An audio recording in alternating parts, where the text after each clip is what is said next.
और इस वक्त हमारे साथ हमारे कई सहयोगी अलग अलग जगहों से जुड़ गए हैं। मध्य प्रदेश से सत्यविजय हमारे साथ है, एरावत भी हमारे साथ जुड़ गए हैं। सबसे पहले एरावत, आपके पास आते हुए श्रीनगर की अगर हम बात करें तो वहां पर किस तरीके का मुकाबला और क्या इंतजाम वोटिंग को लेकर, क्या तस्वीर दिखाई दे रही है?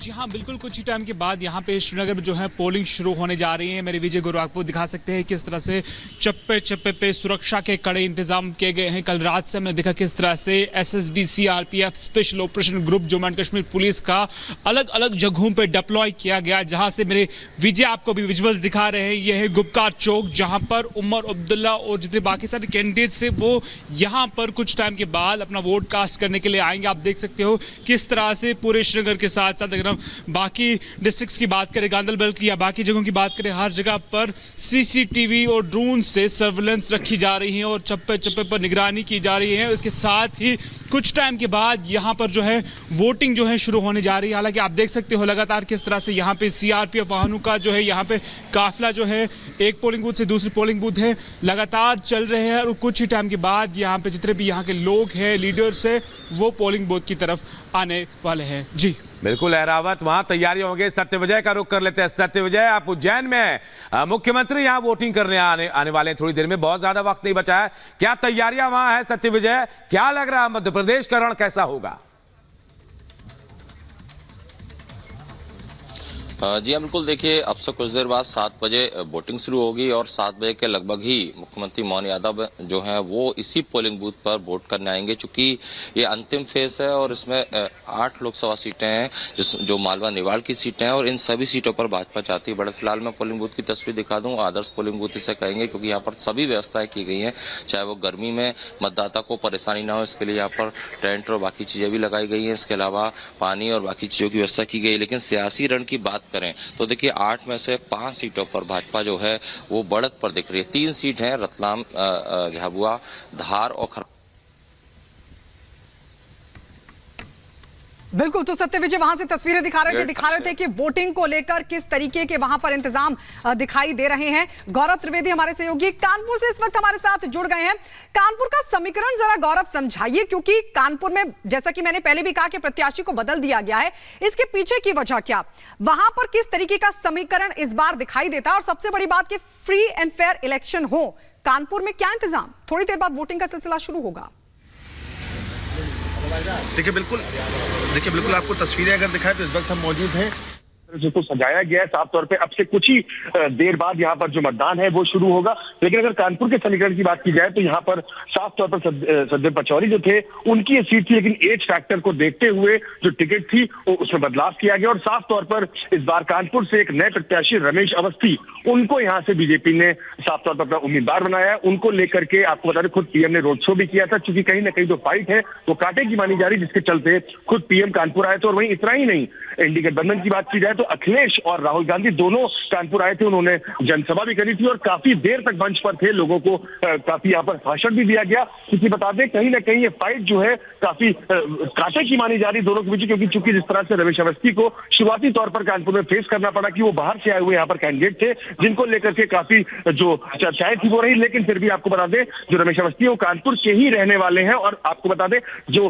बीजेपी है साफ तौर पर उनको यहाँ से उम्मीदवार के तौर पर उतारा तो है, लेकिन कहीं ना कहीं जो तमाम दिग्गज नेता थे उनको काफी कड़ी मशक्कत और मेहनत करनी पड़ी। चूंकि रमेश अवस्थी का कोई पॉलिटिकल बहुत तगड़ा बैकग्राउंड नहीं था, वो एक साफ तौर पर वरिष्ठ पत्रकार के रूप में थे। लेकिन वही बात की जाए अगर आलोक मिश्रा की, तो आलोक मिश्रा कांग्रेस से यहाँ से कई बार चुनाव जो है वो लड़ चुके हैं। बिल्कुल गौरव, आप नजर बनाए रखिए। थोड़ी देर बाद यहाँ जब लोग पहुंचेंगे तब भी आप तमाम दिग्गजों के पास पहुंचेंगे और मध्य प्रदेश से लेके तमाम जो मध्य प्रदेश कश्मीर से लेके जो कानपुर है वहां का भी हाल जानेंगे। बहुत बहुत शुक्रिया आप तमाम लोगों का। फिलहाल और इस वक्त की बड़ी खबर आपको बता दें, बड़ी खबर के 5वें चरण के प्रचार में जुट गए हैं प्रधानमंत्री नरेंद्र मोदी। आज बिहार में जमकर गरजेंगे। कल पटना में रोड शो किया था और आज बिहार में 3 रैलियों को संबोधित करने वाले हैं। तो प्रधानमंत्री नरेंद्र मोदी जहां एक तरफ अपने संसदीय क्षेत्र काशी में शाम पहुंचेंगे, रोड शो के लिए भव्य रोड शो करेंगे, तो वहीं आपको बता दें पटना में भी कल उन्होंने रोड शो किया, रिकॉर्ड बनाया, क्योंकि प्रधानमंत्री मोदी पहले प्रधानमंत्री थे जिन्होंने पटना में रोड शो किया और आज बिहार में जमकर विरोधियों पर गरजते नजर आएंगे।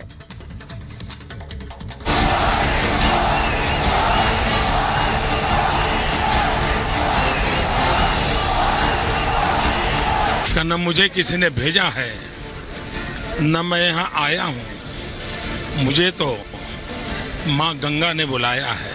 ठीक 10 साल पहले जब मोदी को मां गंगा ने बुलाया था, उसके बाद से वो सियासी गलियारों में काशी का पर्याय बन गए। एक बार फिर मोदी काशी आ रहे हैं, जीत की हैट्रिक लगाने। वो बाबा महादेव के दर्शन करेंगे, प्रचार करेंगे, पर्चा भरेंगे। चौथे चरण का जब देश में मतदान है, तब मोदी अपने संसदीय क्षेत्र से एक बार फिर चुनावी रण में उतरने वाले हैं, जहां से लक्ष्य साधेंगे 400 पार का। अब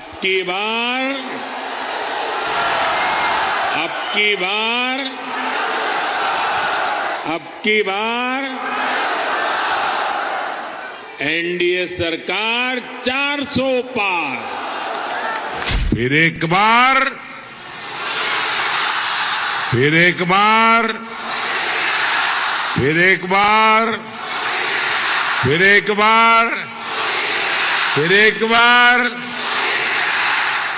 अब की बार मोदी सरकार से 2014 में शुरू हुआ सफर अब तीसरी बार मोदी सरकार तक आ चुका है।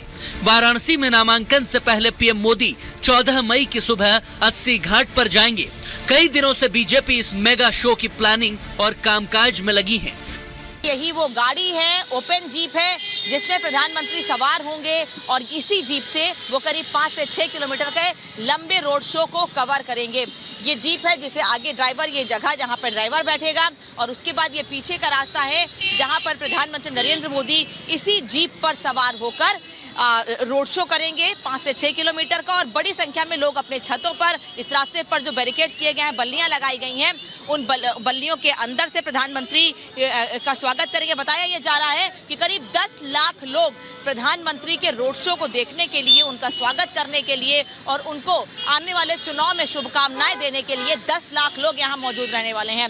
ये ओपन जीप है, इसी से प्रधानमंत्री चढ़ेंगे और यही वो गाड़ी होगी जो 5 से 6 किलोमीटर का लंबा सफर तय करेगी। प्रधानमंत्री इसी गाड़ी में, ओपन जीप में सफर तय करेंगे 5 से 6 किलोमीटर का जो रोड शो का होगा। और यहाँ पर देखिए कैसे अभी से भारतीय जनता पार्टी के झंडे लगा दिए गए हैं, भारतीय जनता पार्टी के झंडे लगाए गए हैं और पूरा भगवा रंग में इस रोड शो के रास्ते को रंगा गया है। क्योंकि मोदी लगातार तीसरी बार पीएम बनने के लिए काशी में शंखनाद करने जा रहे हैं। प्रधानमंत्री माननीय श्री नरेंद्र मोदी जी के नामांकन का भी उसी प्रकार से इंतजार है जिस प्रकार से परिणाम का इंतजार होता है। भारतीय जनता पार्टी और हमारे गठबंधन के साथी माननीय नरेंद्र मोदी जी को तीसरी बार प्रधानमंत्री बनाने के नाम पर चुनाव लड़ रहे हैं और लोग मोदी जी को पीएम बनाने के लिए भारी मतदान कर रहे हैं, समर्थन कर रहे हैं, आशीर्वाद दे रहे हैं। जनता से आशीर्वाद और प्रचार के लिए मोदी बीएचयू से लेकर काशी विश्वनाथ मंदिर तक भव्य रोड शो करेंगे, जिसकी खासियत भी जान लीजिए। मोदी का ये रोड शो करीब 6 किलोमीटर लंबा होगा। इसके लिए 5 लाख घरों में लोगों को आमंत्रण भेजे गए हैं। यहाँ पर 10 लाख लोगों के आने की संभावना जताई जा रही है। मोदी के रोड शो के कामकाज में 25 टीमें लगाई गई थी, जिनमें यूपी के 4 मंत्री और 3 सांसद थे, तो वहीं उत्तर प्रदेश के 14 विधायक भी इस कामकाज में जुटे हुए थे। हर एक काम को बखूबी ढंग से अंजाम दिया जाए, इसीलिए खुद शाह योगी ने तैयारियों को परखा। बीजेपी काशीवासियों के साथ मिलकर मोदी के ऐतिहासिक अभिनंदन की तैयारियों में है। दुनिया से न्यारी नगरी काशी, जिसको पुनः संपूर्ण जगत में, विश्व में